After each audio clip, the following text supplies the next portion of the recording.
Bonsoir à tous et bienvenue aux 20h de la télévision du Burkina. Voici les titres. Le Premier ministre burkinabé est bel et bien en poste. Yacouba Isaac Zida a fait une déclaration très tôt ce matin pour démentir les rumeurs sur sa démission. Il a par ailleurs appelé les journalistes à plus de professionnalisme. Non à la démission du Premier ministre et oui à la dissolution du RSP, le régiment de sécurité présidentielle. C'est la position de la coalition des organisations de la société civile, position exprimée ce soir lors d'un point de presse. Le Premier ministre Yacouba Isaac Zida est toujours le locataire de la primature burkinabé. Le chef du gouvernement a démenti ce matin les informations faisant état de sa démission avant de s'envoler pour la Côte d'Ivoire. Par cette déclaration, le Premier ministre a voulu mettre fin aux rumeurs sur sa démission qui ont fuité dans la presse étrangère et repris par certains médias nationaux. Yacouba Isaac Zida a appelé les journalistes à plus de professionnalisme. Le point avec Jacques Lamissa Tarpaga. Base aérienne 511 tôt ce lundi matin. Des membres du gouvernement sont présents. Il y a aussi des conseillers civils et militaires. Tous sont venus dire au revoir au chef du gouvernement qui sera en Côte d'Ivoire pour une visite de travail. S'agissant des informations sur sa démission, Yacouba Isaac Zida fait une mise au point. Au sein du gouvernement, il n'y a aucune crise. Le Premier ministre est toujours en place. Les adieux. Et nous pensons qu'il faut que la presse soit désormais professionnelle, qu'elle vienne à la source pour rechercher les informations avant de les diffuser. Parce que là, vous avez, certains d'entre vous ont jeté un peu de trouble au sein de la population et je profite donc de votre micro pour appeler donc la population à la sérénité, au calme. Le Premier ministre décolle de la base aérienne. Difficile donc de passer sous silence son retour de Taïwan il y a une semaine. Quand on a des informations qui concernent la sécurité d'une institution, ce n'est pas ma personne, mais une institution comme le Premier ministère, il faut qu'on vérifie, il faut que l'on pousse, il faut qu'on fasse des investigations. Et c'est ce qui a été fait. Malheureusement, cela a été, je crois, mal compris, mal interprété. Le ministre de l'administration territoriale lui aussi appelle les journalistes à plus de professionnalisme avant d'affirmer que le gouvernement de transition n'a aucun agenda caché. Nous travaillons sans répit pour que le temps soit respecté pour ce qui concerne les élections. Nous sommes dans cette dynamique et je voudrais rassurer que nulle part il n'y a un agenda caché par rapport, n'est-ce pas, à la tenue de ces élections. C'est connu, le torchon brûle entre le Premier ministre et le régiment de sécurité présidentielle. Des concertations se tiennent entre les différentes parties sous la houlette du président du Faso. La fumée blanche est toujours attendue. Le Premier ministre est justement arrivé ce matin à Abidjan, en Côte d'Ivoire. Yacouba Isaac Zida et des membres du gouvernement burkinabé ont pris part aux travaux de la rencontre bilatérale élargie. L'arrivée du chef du gouvernement et le point de la rencontre avec Viviane Tendrebego. La communauté burkinabé est sortie tôt ce matin du 6 juillet pour accueillir le Premier ministre Yacouba Isaac Zida qui est arrivé à Abidjan sur le coup de 8h30.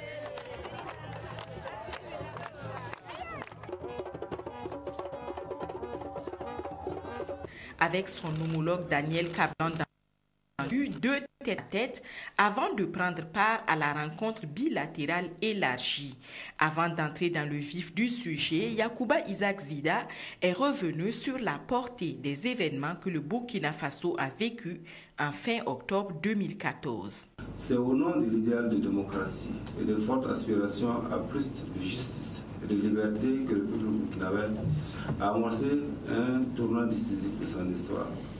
Ces aspirations au changement ouvrent de réelles perspectives dans l'approfondissement de l'état de droit, l'ancrage de la responsabilité citoyenne et le renforcement de la cohésion sociale pour un Burkina de paix, de solidarité, de tolérance et d'équité. Nous sommes bien conscients que pour réussir ces défis majeurs, il nous faut l'appui de la Côte d'Ivoire, des autres pays frères et amis, de la CEDEAO, de l'Union africaine, des Nations unies et de la communauté internationale.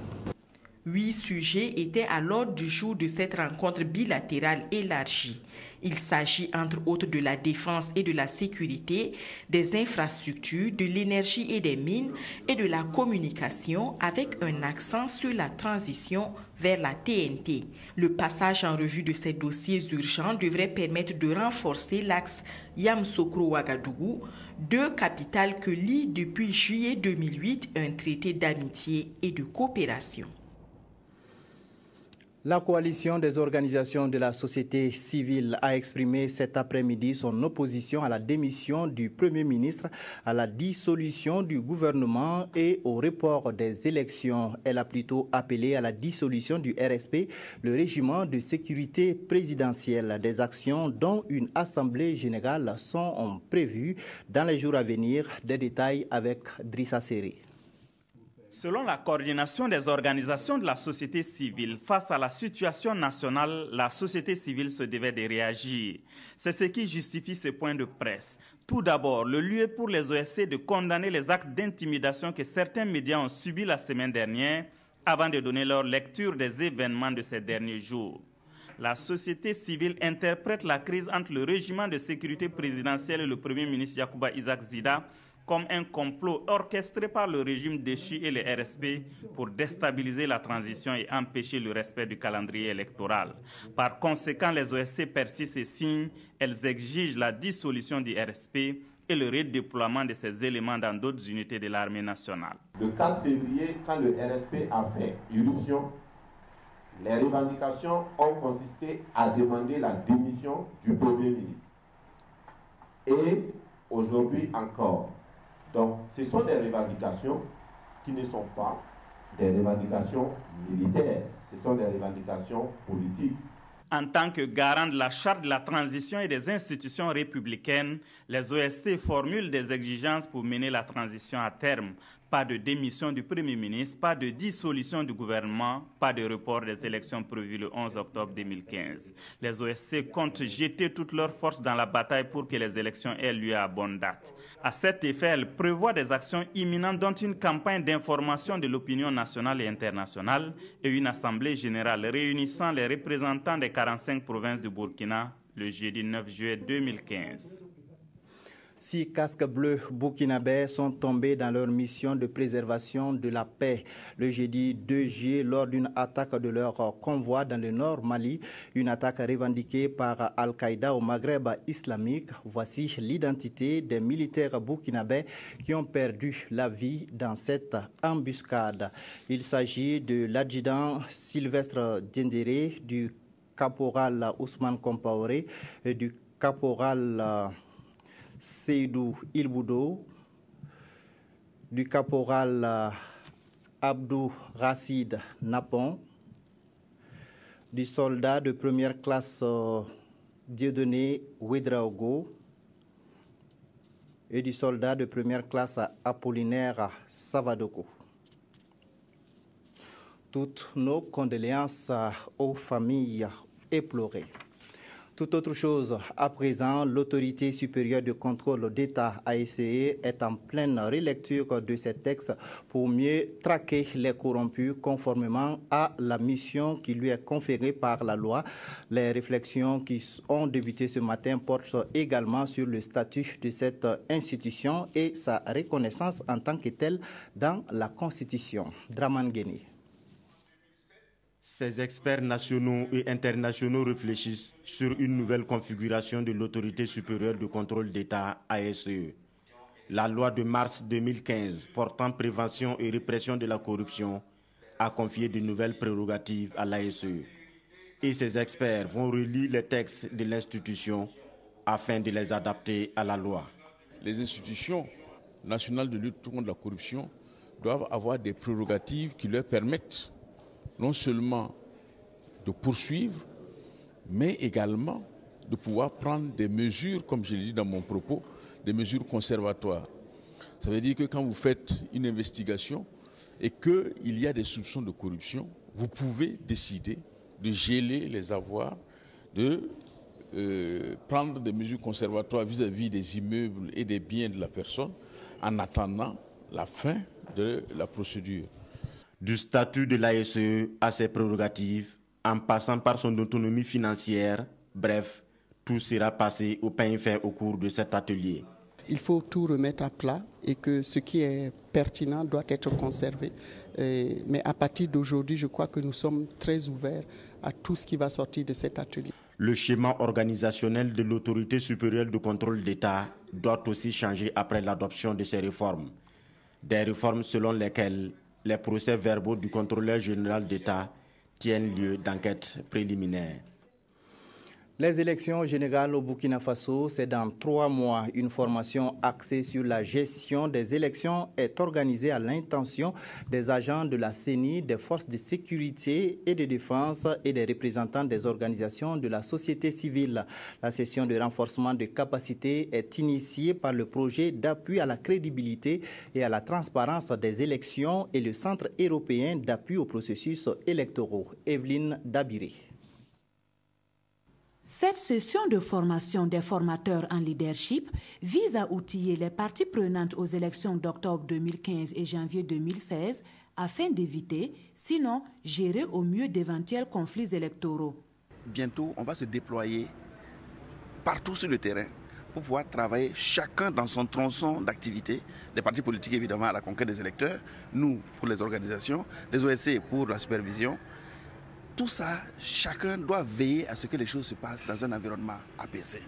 C'est la raison pour laquelle c'est une méthodologie, la méthodologie LEAD, qui est vraiment quelque chose d'éprouvé au plan mondial, qui permet effectivement de pouvoir globaliser et gérer en fait toutes ces questions-là, que tout se passe dans les meilleures conditions et dans la paix sociale, dans la cohésion sociale.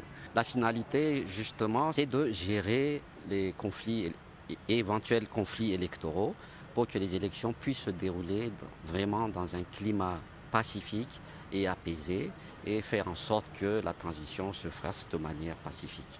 Durant 8 jours, les participants auront à se confronter à des exercices pratiques de formation, à des études de cas pratiques de contentieux électoraux et à des échanges d'expériences.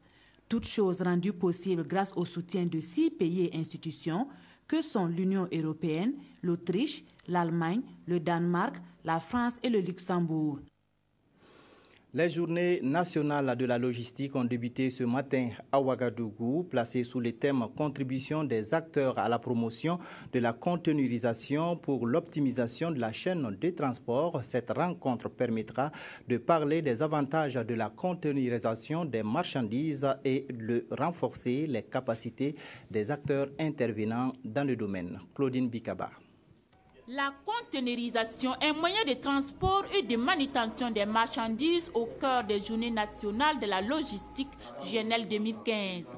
Initiée par la Chambre de commerce et d'industrie du Burkina, du fait de la faible performance de son utilisation au Burkina, soit 20% contre 50% à l'échelle africaine et 80% au niveau mondial, selon le ministère de l'Industrie, du Commerce et de l'Artisanat. Si on arrive à faire baisser le coût du transport, à faire en sorte que nos marchandises arrivent dans des conditions de sécurité, je crois que nous avons gagné. Nous avons des grossistes qui font venir des conteneurs de médicaments. Et dès que le transport est élevé, le coût du médicament monte. Nous avons intérêt aujourd'hui à faire effectivement la promotion de la containerisation parce que si les produits sortent dans des conditions qui ne sont pas standards, ça va diminuer la qualité de nos produits. Cette deuxième édition des GNL est placée sous le thème « Contribution des acteurs à la promotion de la containerisation pour l'optimisation de la chaîne de transport ». Les discussions et les actions qui vont mener pour aller en avant va aider le Burkina Faso, un pays enclavé, d'optimiser les chaînes de transport. Prennent part à ces journées nationales de la logistique 2015 des participants venus des États-Unis, de l'Allemagne, du Ghana, de la Côte d'Ivoire, du Sénégal, du Togo et bien entendu du Burkina Faso. Des chercheurs burkinabés sont à l'œuvre dans les stations de l'INERA à Banfora et à Niangoloko. Le ministre en charge de la recherche scientifique et de l'innovation s'est rendu sur place pour voir leur travail et les encourager. Jean-Noël Poda a visité entre autres les parcelles de démonstration de Monsanto, la pépinière forestière de Banfora et le site de greffage de manguiers et d'anacardiers. Le point avec Karim Sissé. Les stations de recherche environnementale et agricole de Niangoloko et de Banfora mènent depuis leur création des expérimentations dans les domaines forestiers et agricoles. Ici, par exemple, sur ces parcelles d'expérimentation de Niangoloko, Dr Karim Traoré teste les technologies de Monsanto. Une expérimentation qu'il a bien voulu expliquer à son ministre de tutelle et à sa délégation. C'est pour accompagner la technologie Bolgar 2. Il s'agit de suivre effectivement si la technologie reste efficace comme on l'a connu depuis l'introduction. Là, à l'INERA Banfora, l'accent est plutôt mis sur la multiplication des variétés de manguiers et d'anacardiers. Les acquis des recherches de ces deux stations sont nombreux et font la renommée de l'INERA. Cependant, les difficultés ne manquent pas. On peut faire encore mieux si on a un cadre un peu idéal, adapté à la recherche, aux activités de recherche. En plus de cela, on a des difficultés de protection de nos parcelles de culture. Et également, je peux noter le problème de personnel qui, à notre avis, est insuffisant par rapport à la demande de travail au niveau de la station. Le ministre de la Recherche scientifique et de l'Innovation se dit émerveillé du travail abattu par ses collaborateurs dans les cascades. Et je crois que mon séjour a été très positif. Néanmoins, nous avons rencontré des problèmes que nous avons pris aussi en compte dans le cadre d'un projet, d'un programme de renforcement des capacités techniques au niveau du ministère. Partout où il est passé, le ministre a eu un tête-à-tête avec le personnel. Des rencontres qui lui ont permis de les encourager davantage pour le travail abattu. Une cinquantaine de jeunes à la recherche d'emploi sera formée à la faveur de la deuxième édition du Business Forum. Ce forum de la Jeune Chambre internationale vise à redynamiser l'esprit d'entreprise chez les jeunes et à lutter contre le chômage. Hortense Evelyne Yelemou. Initié en 2014, le Business Forum de la Jeune Chambre internationale se veut une opportunité de développement pour les jeunes. Principaux bénéficiaires, les étudiants en fin de cycle, professionnels et autres. Ils vont bénéficier une semaine durant de modules qui vont leur permettre de créer et de manager plus tard des entreprises. Il faut dire que la deuxième édition de JC Business Forum a deux objectifs principalement. La première étant de susciter l'esprit entrepreneurial chez les jeunes et la deuxième qui est de participer de façon très modeste à la politique nationale en matière de promotion de l'emploi et l'épanouissement de la jeunesse. Pour cette deuxième édition, des communications grand public sont inscrites au programme, de même qu'une foire de savoir-faire des jeunes entrepreneurs. Une initiative appréciée par les aînés de la Jeune Chambre internationale. Organiser un tel forum, un business forum, pour offrir des opportunités, pour montrer des opportunités aux jeunes, pour s'auto-employer, pour créer des entreprises, pour renforcer leurs compétences. Je pense que c'est une excellente initiative et qui cadre vraiment avec les objectifs stratégiques du Burkina. Le Business Forum 2015 est soutenu par le ministre du Développement de l'économie numérique et des Postes. Il a donc invité ces jeunes femmes et hommes à maintenir la flamme du citoyen engagé. Le ministère de l'Habitat et de l'Urbanisme a organisé ce lundi des sessions de formation sur la déontologie de la fonction publique, des actes de construction et des outils de la planification urbaine au profit de certains agents du ministère. L'objectif est de renforcer leurs compétences générales et techniques et même les amener à former d'autres agents du ministère. Le point avec Nathalie Savadogo. Les techniciens de la construction et de l'urbanisation à l'école du savoir Regroupés à Ouagadougou, ils vont apprendre entre autres les règles déontologiques de la fonction publique, la procédure d'obtention des actes de construire et les outils de planification urbaine. Il faut que les agents connaissent leurs devoirs et leurs droits, mais compte tenu de la spécificité de notre ministère, ils vont aussi avoir un module sur les actes de construire, c'est-à-dire tout ce qu'il faut par exemple comme tests à respecter, comme règles, comme pièces à avoir avant de construire. Il faut que nous-mêmes qui contrôlons, nous puissions savoir ce qu'il faut pour construire avant. Et ensuite, nous allons également parler de planification. Vous savez que nous sommes un ministère de l'habitat, mais aussi de l'urbanisme. L'urbanisme suppose qu'il faut penser la ville à long terme. Et pour penser la ville, il faut avoir un plan. Et donc, nous allons insister aussi sur les questions de planification. Au sortir de cette formation, les agents devraient jouer efficacement leur rôle, celui de contrôler la conformité des constructions avec les textes. Une deuxième session est prévue se tenir du 9 au 11 juillet prochain. Un nouveau projet de lutte contre le travail des enfants sur les sites d'orpaillage et dans les champs de coton a été lancé aujourd'hui à Bobo-Dioulasso. Soutenu par le gouvernement américain, ce projet sera exécuté dans les régions de la boucle du Mouhoun, des Cascades et des Hauts-Bassins. Il va permettre de sensibiliser les populations à travers des micro-programmes diffusés sur les antennes de certaines radios de proximité. Ahadi Sandamba. Ce n'est un secret pour personne, les sites d'orpaillage sont devenus les points de convergence des enfants au Burkina Faso. Ils sont là, exploités le plus souvent par leurs propres géniteurs. En plus de cela, il y a également les champs de coton. Ils y sont, et ce au détriment des salles de classe. Et malgré les différentes actions de sensibilisation, le phénomène semble avoir la peau dure. Il faut dire que le phénomène est réel. Les sites d'orpaillage foisonnent à ce niveau. Et beaucoup d'enfants, en fait, ils travaillent. Les champs de coton également, je crois que des enfants, en fait, ils travaillent. C'est pourquoi il est impératif d'accentuer la sensibilisation auprès des populations.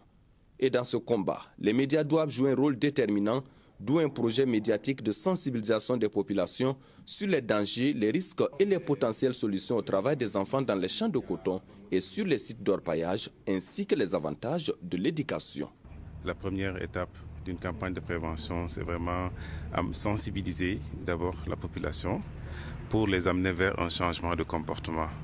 Et pour cela, elles ont besoin d'avoir une claire compréhension par rapport au travail des enfants. Un projet qui consiste à diffuser pendant un mois dans 6 radios des régions des Cascades, de la boucle du Mouhoun et des Hauts-Bassins, des magazines et des micro-programmes réalisés en Djoula et en Mouri. Et ces hommes de médias issus de ces radios devraient s'imprégner du contenu de ces programmes avant de les porter sur les ondes de leurs radios respectives. L'investiture de Roch Marc Christian Kaboré et les tensions entre le RSP et le Premier ministre Yacouba Isaac Zida sont les principaux sujets qui ont intéressé nos confrères de la presse écrite. La revue de presse, c'est avec Abdul Rasmane Zongo. Présidentielle 2015, Roch Marc Christian Kaboré a investi sous la bannière du MPP. Peut-on lire à la manchette du jour du quotidien d'État citoyen. Roch investi champion du MPP renchérit aujourd'hui au Faso et sans surprise, selon notre confrère de Sidoya, les militants ont porté leur choix sur le président du parti Roch Marc Christian Kaboré pour conquérir le palais de Kossiam. Et l'intéressé affirme, selon notre confrère, « Je serai le candidat de l'espoir de tous les Burkinabés ». Dans le quotidien aujourd'hui au Faso, le journal nous fait remarquer que Roch Marc Christian Kaboré, je cite, a endossé officiellement la tunique de présidentiable et s'est engagé à proposer un contrat social de type nouveau au Burkinabé dès son accession à la magistrature suprême. Autres journaux, autoréalité. Impasse dans la transition, titre le journal Le Soir, qui s'en exclame en même temps, fini les ministres militaires.